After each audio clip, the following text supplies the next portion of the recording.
thanks for stopping by. It is day 3 of our Christmas collaboration, and today I have a very special guest, Miss Charlotte. Can you say hi? Say hi. Hi. We are going to be making a special DIY for Christmas that you can give as a gift or just keep as a keepsake. And it's super easy and it doesn't cost hardly anything to make. There are lots of other ladies that are participating in this collaboration. I, of course, will have their videos linked down below, so make sure you go and check them out. And if you are visiting my channel, one of theirs, I appreciate you stopping by, and I would love it if you would subscribe. Let's get started. You want to subscribe? We are going to be making salt dough ornaments. If you've never worked with salt dough, it's so easy and so inexpensive. All you need is 1 cup of flour, 1 cup of salt, and a 1/2 cup of water. You're going to mix these together in a bowl until it's kind of the texture of wet sand. It's going to be really crumbly. It's not going to come together like a dough. If it does, then that means you have too much water. Should be like wet sand or pie crust, to where you can form it together in your hands, but it'll crumble if you're not careful. Go ahead and make a little mound and then start rolling it out with your rolling pin.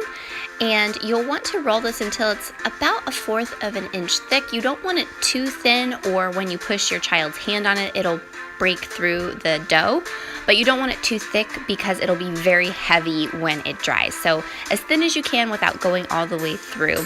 And there's a little area here where baby Charlotte's thumb almost went through, but I just kind of smoothed it out with my finger and it worked just fine. Then once you get your child's handprint on there, just take a sharp knife and trace around the hand. You're going to make this into the shape of a mitten. There are lots of different patterns you can look at online, on Pinterest. So many different crafts you can do with salt dough and your child's handprint, but this is one of my favorites for little babies, is to do a little mitten for their first Christmas. Once you have it all cut out, if you want to, you can use a knife to make some little detail around the bottom of the mitten. I did that, but I ended up adding glitter, so you can't really see it. Just depends on what you want to do. If you're just going to paint it, though, it makes a really nice effect. And also make sure you make a hole at the top of your ornament if that's what you're going to use it for. If you're going to use it to hang on a Christmas tree, just take your knife and twist it at the top of the mitten. That way you can string some ribbon or fishing line or whatever you choose so that you can hang it on your Christmas tree when it's done. And when you're done with that part, just carefully take a spatula and scrape it off of your countertop. It should come off really easily because this is not a sticky dough. And then just move it over to your cookie sheet. Now, I lined mine with parchment paper, but you don't have to do that. I've done it both ways and it works just fine. In my experience, it has never stuck to the pan or anything like that.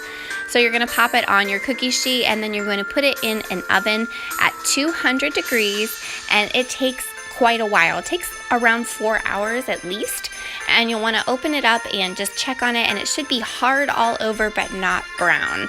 And sometimes in the very middle it'll be still a little bit soft, but it'll dry overnight.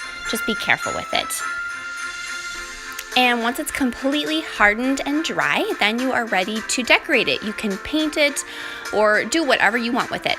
I am painting it pink because this is a baby girl's first Christmas, and I just think pink is perfect.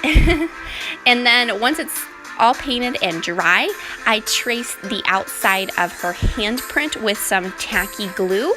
And that is because I'm going to add glitter.